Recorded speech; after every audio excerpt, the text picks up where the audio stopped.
Desa Camplong, di lereng Sunyi Fatuleu, Kupang, Nusa Tenggara Timur, Indonesia, adalah tempat yang tampaknya tak pernah berubah. Angin yang membawa debu pasir batu, ladang kering yang bersuara ketika diinjak, dan bisik-bisik warga yang menyimpan rahasia gelap di balik tiap batang pohon lontar. Di sanalah Tinus Perko tinggal, pria bertubuh kurus dengan sorot mata kosong yang membuat siapapun merasa tidak nyaman saat menatapnya terlalu lama. Justinus Tana M. Lahir pada 14 Maret 1980 dan diberi nama seperti seorang santo. Tapi tak ada sedikit pun kesucian dalam dirinya. Sejak muda, Tinus menyimpan kelainan yang tak bisa dijelaskan oleh siapapun. Sebuah nafsu binatang yang haus akan ketakutan dan air mata perempuan. Di kalangan warga, dia disebut Perko, bukan karena nama keluarga, melainkan karena sejarahnya yang hitam, perkosa. Ia punya 5 istri, semua dinikahi dalam jeda waktu berbeda. Ada yang lari, ada yang bertahan karena takut, ada pula yang tidak bisa lagi membedakan antara cinta dan teror. Dari kelima perempuan itu, lahirlah 7 anak. Anak-anak itu jarang bicara, menunduk setiap kali seseorang menyapa. Mungkin mereka tahu, ayah mereka adalah iblis. Tinus bukan pria pengangguran. Ia bekerja sebagai sopir truk pengangkut pasir batu dari sungai di kaki bukit. Di balik kemudi, dikala senja menjelang dan kota mulai padam, Tinus menjadi pemburu. Dulu, ketika dia bekerja sebagai tukang ojek, dia memperkosa seorang mahasiswi. Korbannya adalah perempuan pendiam, perantau dari Maumere yang hanya ingin sampai di kos sebelum malam. Tapi Tinus membawanya ke jalan tikus, ke hutan semak, dan merenggut keperawanan gadis itu sampai puas. Dia dihukum 4 tahun. Tapi penjara tak pernah menyentuh bagian tergelap dari jiwanya. Ia keluar dengan senyum, kembali menyetir, kembali berburu. Kali ini, korbannya adalah mahasiswi baru dari Kupang. Gadis itu selamat, tapi keluarganya memilih menyelesaikan secara kekeluargaan. Bahasa yang halus untuk menutupi aib, atau mungkin takut pada ancaman. Itu membuat Tinus semakin menjadi. Dia merasa tak tersentuh hukum, tapi mulai percaya bahwa Tuhan pun tidak peduli. Maka ia pun mulai menyasar gadis-gadis desa. Mereka yang baru lulus SMA, mereka yang pulang sore dari gereja, bahkan mereka yang hanya lewat di jalan setapak tempat truknya sering terparkir. Satu persatu korban muncul, tapi semua berakhir sama. Damai, kekeluargaan, sunyi. Beberapa keluarga korban menerima kambing atau uang tunai dalam amplop. Beberapa hanya meringkuk dalam malu, tak ingin anak gadisnya dibicarakan warga. Di bulan Februari 2021, angin lembab dari pesisir barat Oenesu meniup sepoi ke arah kampung Tanaloko, tempat gadis-gadis masih berjalan pulang tanpa curiga, dan jalan setapak masih diterangi lampu rumah seadanya. Kampung itu tenang. Terlalu tenang untuk malam yang akan segera berubah menjadi luka dalam sejarah. Marcella Bahas yang berusia 18 tahun. Anak ketiga dari 5 bersaudara. Cantik, berkulit sawo matang dengan lesung pipi yang muncul ketika tertawa. Gadis itu sedang merajut mimpi, ingin jadi perawat, ingin keluar dari kampung kecil dan membantu orang tuanya yang tak pernah berhenti bekerja. Tapi semua itu kandas di malam kelam ketika takdir mempertemukannya dengan Tinus Perko. Malam itu, Marcella baru saja pulang dari rumah temannya di dusun sebelah. Ia biasa berjalan kaki. Semua warga kenal satu sama lain, mereka percaya tak akan ada yang menyentuh anak gadis kampung. Tapi mereka salah. Mereka lupa bahwa ada satu orang yang tidak lagi waras, yang tidak lagi manusia. Tinus Perko sudah mengintai sejak sore. Truknya diparkir di balik pohon asam. Matanya tidak pernah lepas dari gerak Marcella. Ia tahu rute pulang, tahu jamnya, tahu kapan jalan itu akan kosong dari pejalan kaki lain. Di tikungan sunyi, tepat di dekat pagar kayu tua yang ditumbuhi lumut, Marcella dicegat. Tangannya ditarik, mulutnya dibekap. Ia meronta, mencakar, menggigit. Tapi Tinus membawa pisau. Pisau belati yang biasa ia gunakan untuk memotong tali. Pisau itu kini menusuk perut Marcella. Sekali, 2 kali, 3 kali. Tubuh gadis itu gemetar, jatuh bersimbah darah, napas tercekat di tengah malam yang tak bersuara. Tapi Tinus belum puas. Ia tunggu sampai tubuh itu tak bergerak. Lalu ia lakukan yang selama ini menjadi kebiasaannya yang paling busuk, memperkosa hingga berkali-kali. Setelah puas, Tinus berdiri. Tubuhnya berlumur keringat, napasnya berat, tapi ada senyum di wajahnya. Seolah itu hanya pekerjaan lain yang baru saja diselesaikan. Ia menyeka pisaunya dengan daun pisang, lalu berjalan pulang seperti tak terjadi apa-apa. Di belakang rumahnya ada pohon pisang. Di sanalah ia melemparkan pisau itu. Dengan satu hentakan keras, bilahnya menancap dalam kebatang lunak pohon pisang. Ia biarkan begitu saja. Sebagai tanda dalam pikirannya yang sakit, pisau itu tak lebih dari kenangan akan malam yang indah. Pagi berikutnya, warga menemukan tubuh Marcella. Ibunya menjerit sampai suaranya serak. Adik bungsunya pingsan melihat kakaknya dalam keadaan tak utuh, tergeletak seperti bangkai hewan. Polisi datang siang harinya, lamban seperti biasa, mencatat, memotret. Warga Tanah diliputi duka dan amarah. Tapi itu tak cukup. Tidak ada saksi yang bisa menyebut nama pelaku. HP Marcella hilang. Pisau tak ditemukan. Jejak kaki telah disapu angin malam. Seperti hantu, si pembunuh lenyap tanpa jejak. Tinus Perko tidak ditangkap. Ia duduk santai di teras rumahnya, minum kopi dan bersenda gurau dengan tetangga. Ia masih mengantar pasir batu ke proyek bangunan, menyapa tukang, bahkan masih sempat ikut misa di gereja seolah-olah dosa tak menempel di bajunya. Tapi yang paling mengerikan, ia aktif di media sosial. Tinus memakai nama samaran, Ari Tio Tio, di Facebook. Foto profilnya adalah gambar salib emas dengan cahaya latar matahari senja, seolah-olah ia seorang religius, seorang pencari kedamaian. Di balik profil Ari Tio Tio, ia bergabung dengan grup-grup Facebook lokal seperti Lowongan Kerja Kupang, Jual Beli NTT, dan grup perempuan muda seperti Perempuan Hebat NTT. Tak ada yang curiga. Ia menggunakan bahasa yang sopan, menuliskan kutipan-kutipan rohani, mengomentari status orang lain dengan "Amin" atau "Tuhan memberkati". Namun itu hanya kedok. Lewat pesan pribadi, Tinus kembali berburu. Korban yang ia incar adalah gadis-gadis muda, belia, polos, yang putus sekolah dan sedang mencari kerja. Ia mengaku punya kenalan di perusahaan pengangkutan barang. Ia menjanjikan kerja sebagai asisten admin atau penjaga gudang.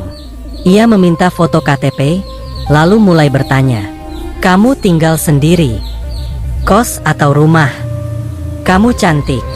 Sudah punya pacar?" Bagi sebagian gadis, ini mulai terasa janggal. Tapi bagi yang benar-benar terdesak, mereka percaya. Hari itu, 14 Mei 2021, langit kota Kupang mendung, seolah tahu apa yang akan terjadi. Orang sibuk dengan aktivitas hari Jumat, satu pria telah menyusun rencana sejak subuh. Tinus Perko berdiri di belakang rumahnya, memandangi sebatang pohon pisang yang daunnya mulai layu. Ia menatap sebuah benda yang menancap dalam di batangnya. Pisau belati, saksi bisu yang 2 bulan lalu digunakan untuk merobek perut dan mengakhiri hidup Marcella Bahas. Ia mencabut pisau itu perlahan. Pisau itu berkarat sedikit di ujungnya, tapi baginya, itu bukan kekurangan. Itu tanda kekuatan. Ia berjalan santai ke rumah seorang teman lama. Mereka biasa saling bantu soal kendaraan. Tanpa banyak tanya, temannya meminjamkan sepeda motor bebek. Tinus tersenyum. Ia tidak bilang akan kemana. Tujuannya adalah SPBU Pertamina di Jalan Frans Seda. Sebelumnya, di grup Facebook Lowongan Kerja Kupang, ia menulis sebuah unggahan sederhana.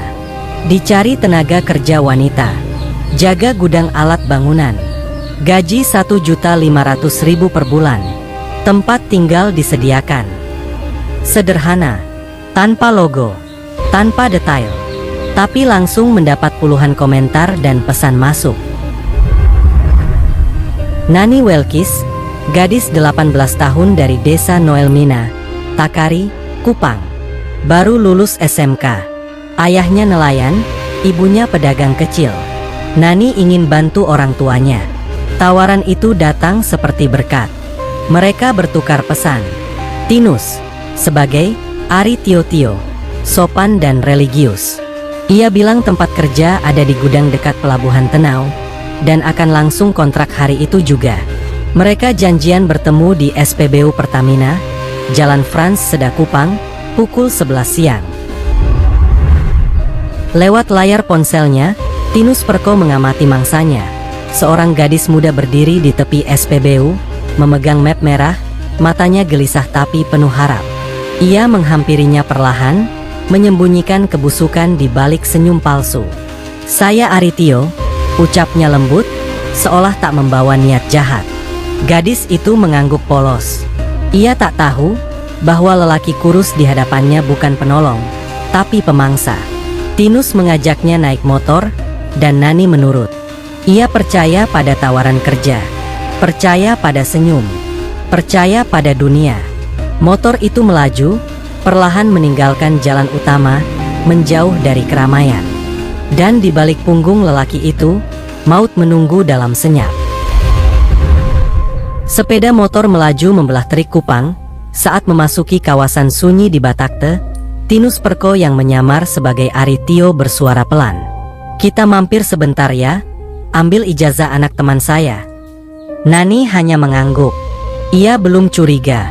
Tapi pelan-pelan, jalanan berubah, aspal berganti tanah, suara kota makin hilang ditelan pepohonan kering dan semak belukar. Tinus menghentikan motor di tempat sepi, dan mengajak Nani berjalan kaki ke jalur tikus, jalan tanah yang katanya mengarah ke rumah temannya. Di tengah sunyi jalan tanah itu, pikiran Tinus Perko berkecamuk liar. Matanya menyipit, menatap tangan kecil yang kini tergenggam dalam cengkeramannya. Nafsu birahinya membara dalam dada, menggerakkan setiap urat saraf kemaluannya untuk meruda paksa, untuk memuaskan hasrat gelap yang tak pernah padam.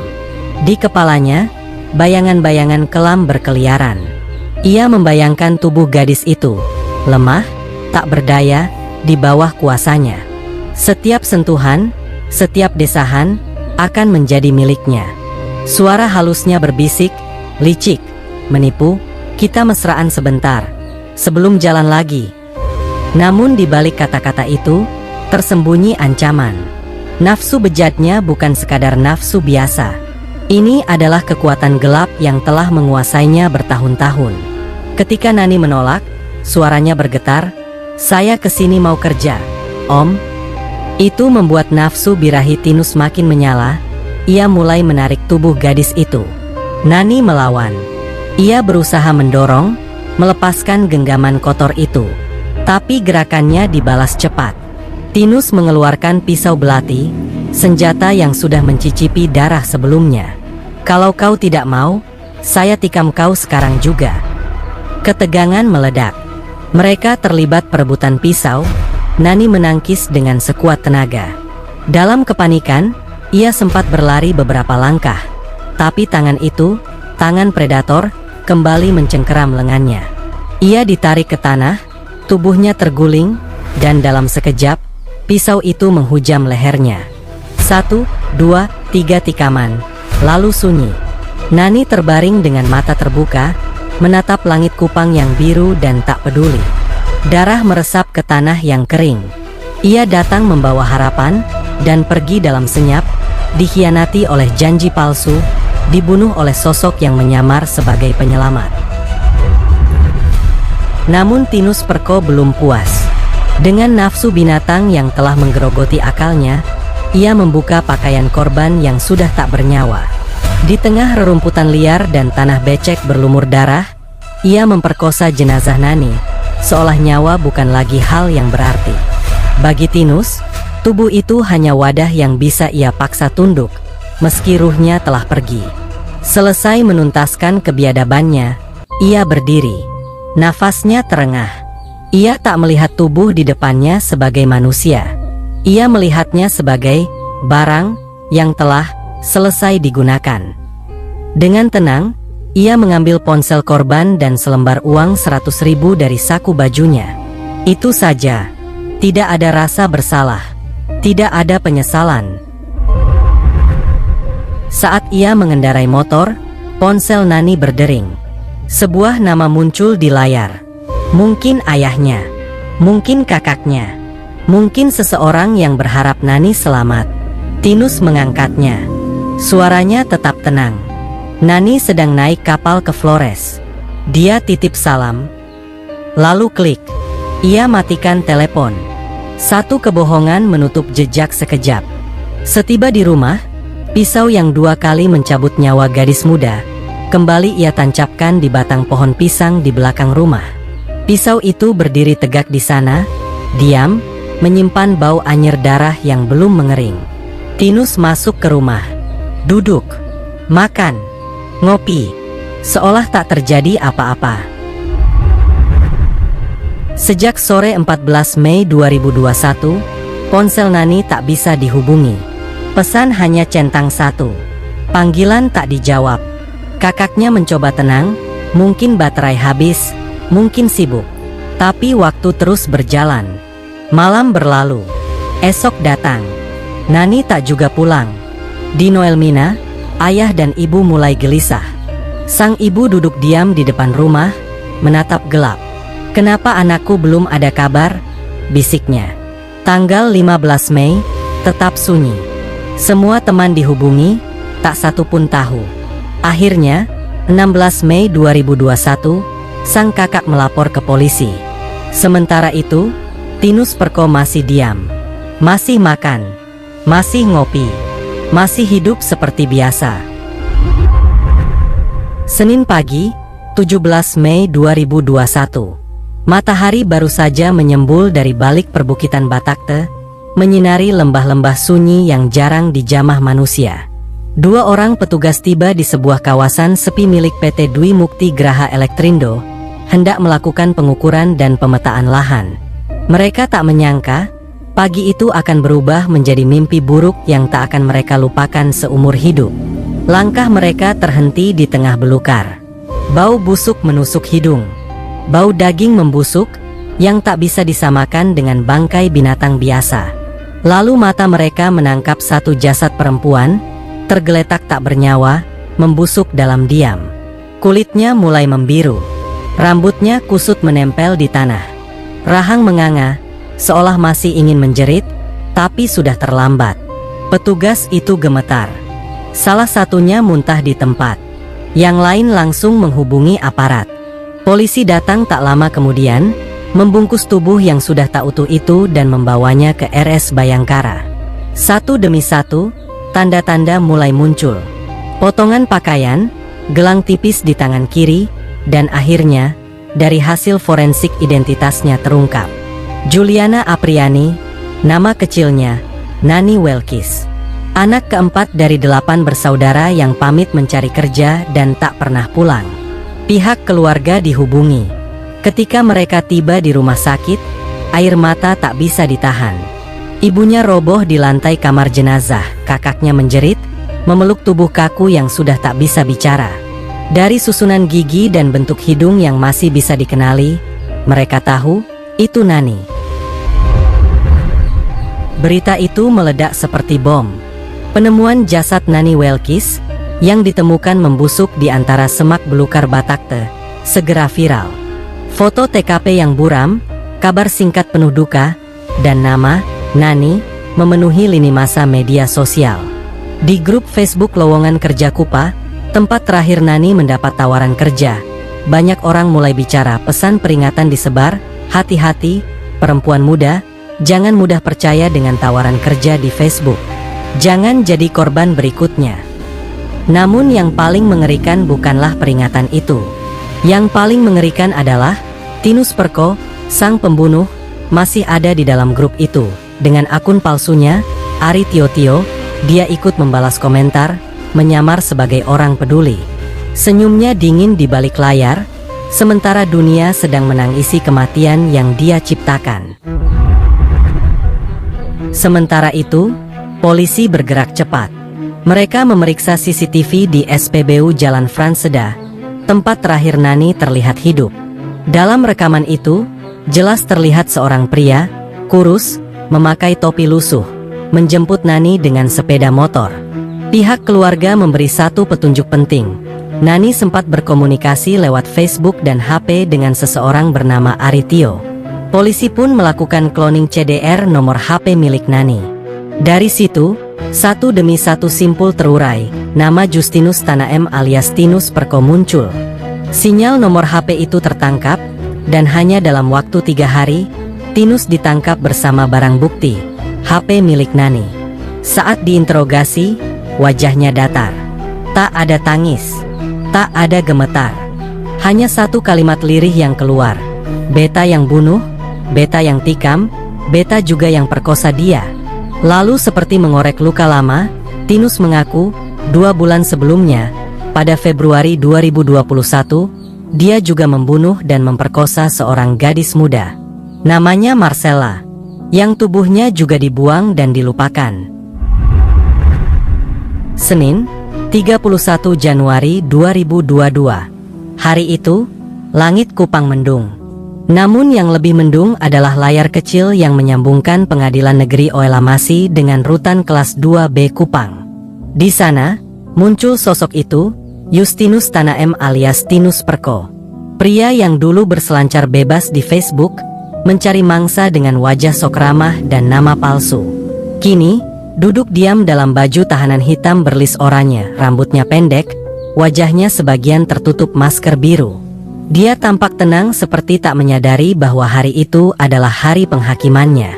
Sidang berlangsung virtual, tapi hawa dingin itu merambat bahkan ke ruang majelis hakim. Ketua Majelis Franciscus Saverius Lae membuka persidangan. Tinus, hari ini kamu tidak keberatan? Tinus hanya menjawab pendek, tidak, Yang Mulia. Lalu palu diketuk 3 kali. Dunia sunyi. Detik-detik pembacaan putusan dimulai dan akhirnya, suara keras itu datang.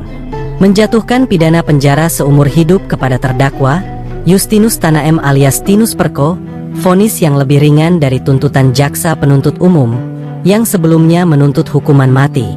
Tinus tunduk, tak berkata, tak menangis, hanya diam. Mungkin karena tak punya air mata untuk dosa sebesar itu. Kuasa hukumnya, Aristanesi, menyampaikan bahwa Tinus menerima putusan tanpa ekspresi, tanpa keberatan. Seolah dia sudah tahu kejahatan itu memang tak akan pernah bisa dibayar tuntas. Tapi itu belum akhir. Pada bulan Oktober 2022, kabar baru datang. Mahkamah Agung RI mengubah segalanya. Hukuman mati dijatuhkan. Tinus Perko resmi jadi terpidana mati. Lapas kelas 2A Kupang pun bersiap, blok maksimum security dibuka. Di sanalah dia akan dikurung. Bersama teroris, pembunuh berantai, pelaku kejahatan paling berat di negeri ini. Kalapas Badarudin menjelaskan, Tinus akan diperlakukan seperti narapidana lain. Tapi semua tahu, tak ada rantai yang bisa menahan dosa yang dia ciptakan di antara semak-semak batakte dan pohon pisang di belakang rumahnya. Manusia memiliki hawa nafsu, tapi bukan berarti harus menuruti semua keinginannya. Nafsu birahi yang tak dikendalikan bisa menjerumuskan ke dalam dosa dan kehinaan. Seperti api, ia bisa bermanfaat atau membinasakan, tergantung bagaimana digunakan. Jika nafsu menguasai hati, batas antara cinta dan kekejaman lenyap. Syahwat yang tak dijaga bisa mengubah manusia menjadi pemangsa sesamanya, menjadikan kasih sebagai alat pemaksaan, bahkan sampai menghilangkan nyawa. Tuhan memberi akal agar manusia tahu mana benar dan salah. Setiap kejahatan pasti akan mendapat balasan, sebab Tuhan tak pernah lalai menegakkan keadilan.